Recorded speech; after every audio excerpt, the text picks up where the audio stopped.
Haunted Ohio by Chris Woodyard, Vol.1, Chap.7. Grave Matters. Final resting places? O grave, where is thy victory? The Ghostly Girl of Woodland Cemetery. With the bees buzzing lazily in the flower beds, the birds singing in trees overlooking a scenic pond dotted with white ducks, Dayton's Woodland Cemetery is a lovely place to spend the afternoon. One ghostly young girl has found it a lovely place to spend eternity. Patrick R. of Dayton was quite matter-of-fact. I see spirits all of the time, all over the place. While interviewing him, I casually mentioned Dayton Cemetery.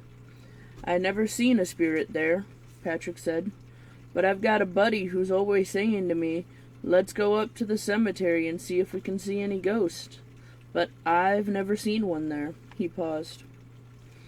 Come to think of it, I did see something kind of weird there. He turned to look at his wife, Meg. You remember me telling you about that girl crying in Woodland Cemetery? She nodded. It was September 1990.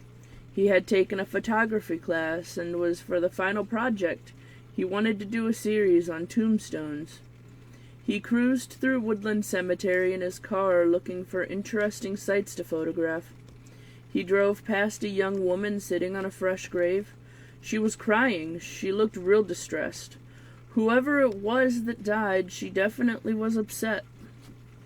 He turned again to his wife. You remember, Meg. I came home and told you. That was so sad.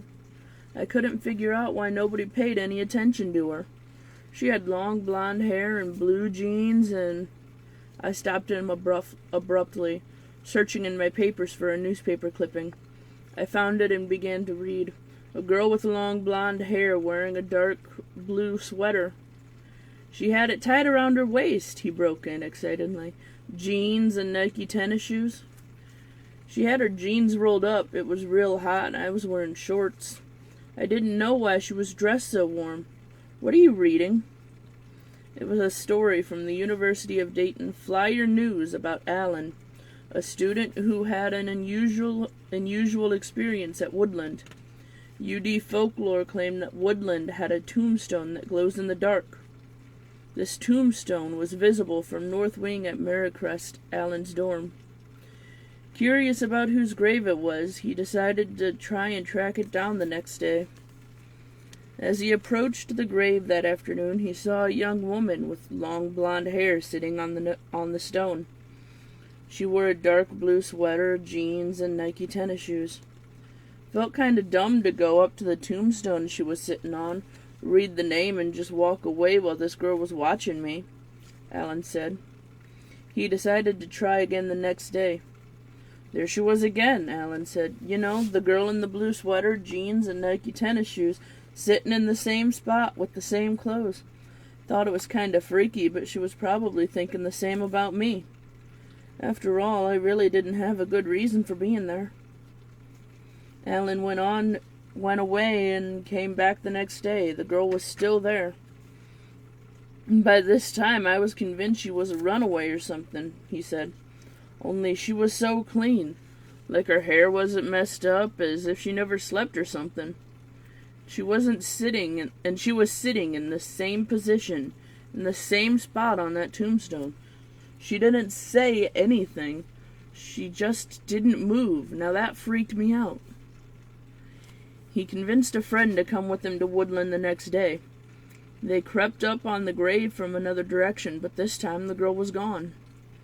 My friends all laughed at me, called me a psycho, making me feel as if I'd really gone crazy, Alan said. Out of humiliation, I never went back to that cemetery. Patrick had heard the story of the glowing tombstone, but had never found the grave. He had not heard Alan's story until I told it to him. Patrick was startled at the corroboration of the stories. At each detail, he exclaimed, Yeah, that's the girl. She was a good-looking woman, long blonde hair, thin build, sharp features, a red top, Nike sneakers, and she had the blue sweater tied around her waist. I drove past her twice, 3 times. I couldn't figure out why nobody seemed to see her. Wonders if he can help the grieving ghost. He also wonders if anyone else out there has seen her. If you see the blonde spirit, try to ask her why she's so unhappy. But don't be surprised if, lost in otherworldly grief, she doesn't see you. A chilling cemetery encounter. Patrick had another adventure in the cemetery in Bellbrook. On a night with a full moon, you can see the outline of a woman's head on one of the tombstones. Patrick took a group of non-believer friends to see if they could witness this phenomenon. It was the middle of summer. It was about 75 degrees. But in the cemetery, the temperature dropped suddenly until it was real cold and frigid, about 50. Patrick smiles, remembering his friends' reactions. It made a believer out of him.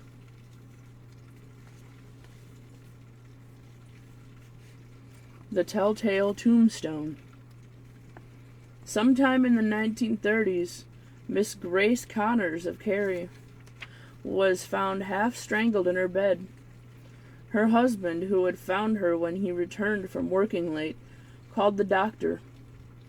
He hovered anxiously while the doctor eased her final moments. As the doctor bent over Grace, she clutched his arm and, staring at her husband, whispered, "After I'm dead, I will tell who killed me." Then she died with her eyes fixed on her husband. The doctor smoothed her eyes closed and avoided looking at Connors. "Burglars," muttered the husband. "The back door was smashed in. It had to be burglars." She was buried, and Connors erected a handsome stone in her memory. A year passed. Connors married again, and small towns being what they are, gossip spread that he and the new Miss Connors had been very good friends even before Grace's tragic death. Connors pretended not to hear the whispers, but he couldn't avoid hearing about the strange pictures that had materialized on Grace's tombstone. He hurried to the cemetery. Etched in the polished marble was a picture of a man with his hand around a woman's neck. The faces were those of Connors and his first wife. Even in miniature, the terror was apparent on the woman's darkened face. Connors struck at the marble, but only succeeded in smashing his hand. He spat on the marble and rubbed savagely at the etching with a handkerchief. To his amazement, it melted away. Limp with relief, he turned to go. Looking back, he saw the faint lines forming their damning picture once again. Connors walked home and hung himself. Then the picture on the tombstone changed, said the townspeople. The face of Connors grew dark and distorted, while Mrs. Connors' effigy smiled a twisted and triumphant smile. Tea for the tomb. And to the prisoners, the community of River Styx in Mendea County was hell on earth. Founded in 1815, the area was described as a gloomy forest inhabited only by wild animals. Copperheads slithered amidst the quicksands of its swamp and muddy riverbanks. Such a place of shadowy terrors had its share of ghost stories. One concerns the return of a medium named Lottie Batter. A predominant medium in the Western Reserve area, Lottie died of consumption, or some whispered, of a broken heart after being accused of setting the neighboring Warrant family's house on fire. Immediately after the blaze, Lottie held a seance where the ghost of a disgruntled farmhand claimed that he had set the mysterious fire. Most people accepted this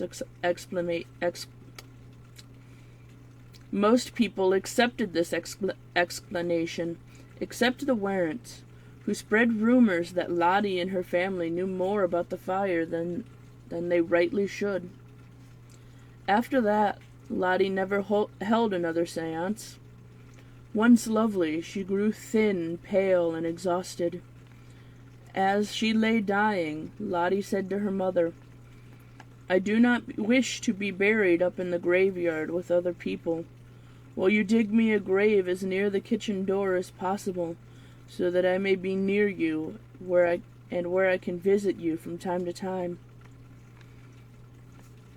Sorrowing, the mother agreed. Then, a short time before her death, Lottie asked her mother for tea and toast. When Miss Batter went to the kitchen and saw a headless woman at the stove making tea, the woman turned and said to her, "This you will have to do once a week for the rest of your days." Lottie died that day, Friday. Exactly a week later at midnight, the mother was awakened by heavy footsteps in the kitchen. "Who's there?" she called in alarm. Clearly, she heard her daughter's voice. "Mother, I am hungry. Could you make me tea and get me something to eat?" Miss Batter went to the kitchen, but it was empty. In a stupor, she made the tea and toast. Again, her daughter's voice said, "Put it on the table, Mother, and go back to bed."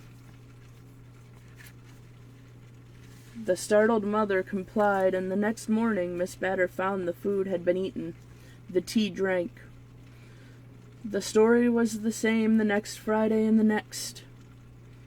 Each Friday night for 5 years until her own death, Lottie's mother made supper for her dead daughter, and each Friday the ghost ate and drank. Eventually, the body of Lottie was removed from the grave by the kitchen and reburied in the township cemetery on the hilltop. The headstone simply reads, "Charlotte Batter, died July 24th, 1858, aged 25. The Haunted Monument. In Marion Cemetery stands a strange funerary monument with a life of its own. It is an impressive white granite column topped with a black granite sphere about 3 feet in diameter. The memorial was erected in 1887 as the centerpiece of the family plot of Charles Merchant and 6 members of his family. The monument is not unique. Most cemeteries of the period contain at least one similar graphite ball mounted on a pedestal. Until 1905, it was just another tombstone. One morning in July of that year, a workman noticed that the heavy black sphere atop the Merchant Memorial had been moved. The ball, weighing at least several hundred pounds, had turned several inches, exposing the rough spot on the bottom of the ball where it had been fitted to the top of the pedestal. The workman was puzzled. Pranksters would have needed a block and tackle or crane to lift the heavy ball. Worried by this anomaly, cemetery officials poured a lead cement into the socket atop the sphere's pedestal and rolled it back into place. 2 months later, the black ball had moved another 10 inches. Once again, the rough base spot had rolled into view. The curious swarmed to wonder and theorize. One of them, a geologist, considered the evidence and decided that movement of the heavy stone ball was a result of an unequal expansion, due to one side lying in the sunshine while the other side remained relatively cool. Other scientists took issue with this. They pointed out that if heat expansion caused the ball's turning, then it ought to turn toward the south instead of the opposite direction. After a while, the flurry of media attention rolled along to the next attraction. The mysterious memorial still stands, its black granite ball with a rough spot near the top, poised atop a white stone pedestal. But there are no black and white answers. No explanation has yet to be discovered. But the black marble ball in Marion Cemetery just keeps rolling along.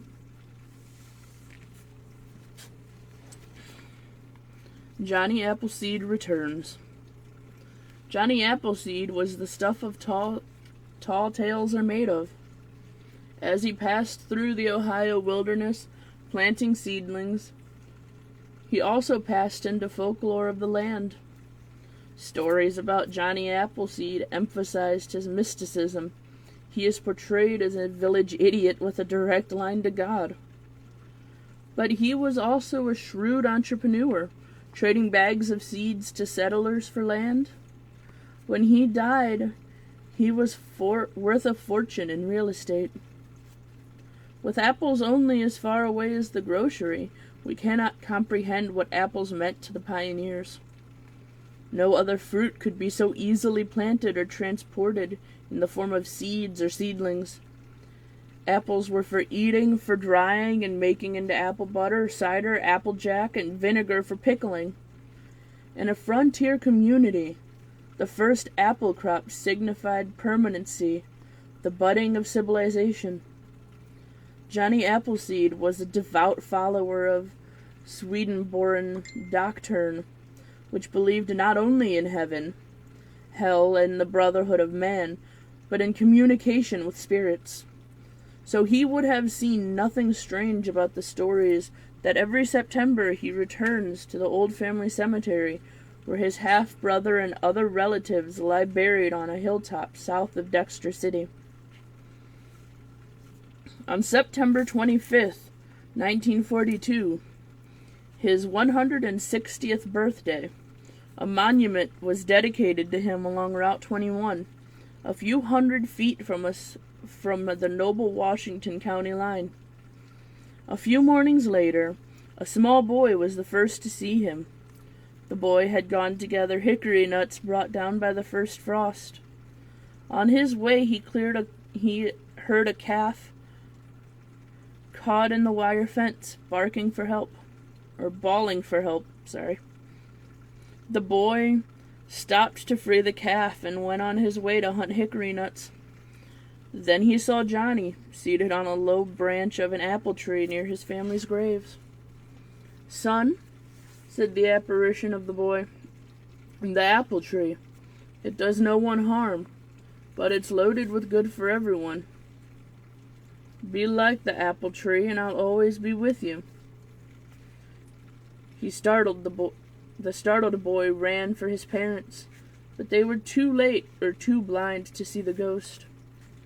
A few mornings later, a young woman on her way to help a sick neighbor saw the apparition. Then a mail carrier going out of his route to deliver a soldier's letter to his mother saw Johnny too. Everyone who sees him tells the same tale. Johnny Appleseed perches on a low branch of an apple tree, swinging his rough, bare feet. He wears ill-fitting pants, held up by one suspender, a mush pot for a hat, and a long gray beard. He munches one of his own apples and reads a new church tract, and he smiles at those favored by ones who sees him, each a visionary like himself.